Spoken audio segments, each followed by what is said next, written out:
Zavod Orn je samonikla medijska hiša zrasla na podeželju v Notranjski regiji.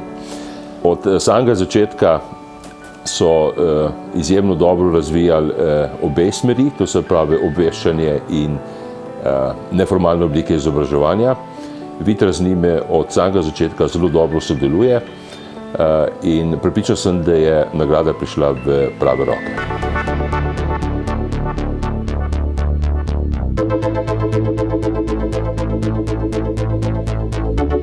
Loška dolina je ena od najlepših koščkov Evrope. Obiskovalec doline lahko spozna bogastvo doline v ljudeh in v pokrajini. Smo pa ljudje, mogoče zaradi tega, ker živimo na deželi in smo odmaknjeni od velikih centrov, prikrajšani za mnogo različnih informacij.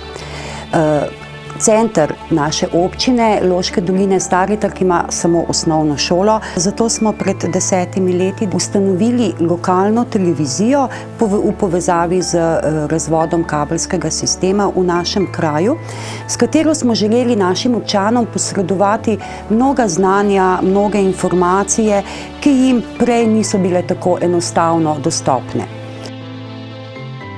Programske vsebine razširjamo na območjih občine Loška dolina, Bloke in Cerknica, kjer živi približno 16.800 prebivalcev.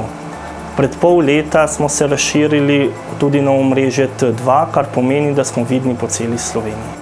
Ko izbiramo teme, s katerimi želimo nekaj več povedati in predstaviti gledalcem naše televizije, posegamo po zelo širokem spektru raznih področij.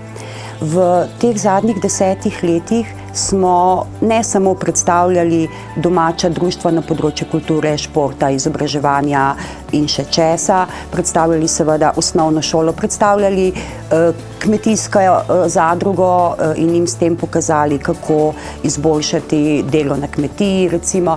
Veliko smo govorili o ohranjanju okolja, o trajnostnem razvoju, zelo veliko oddaj smo posvetili energetskemu svetovanju. Glede na to, da je v tem obdobju Slovenija vstopila v Evropsko unijo, pa smo kar nekaj projektov namenili tudi temu področju. Ustvarjalci televizijskih oddaj v zavodu Orn že vrsto let v svoj program vključujejo tudi vsebine, povezane s tednom vseživljenjskega učenja. Tako med ljudmi prebujajo zavest o pomenu kulture učenja za osebni in družbeni, še posebej pa naravi prijazen razvoj njihove regije.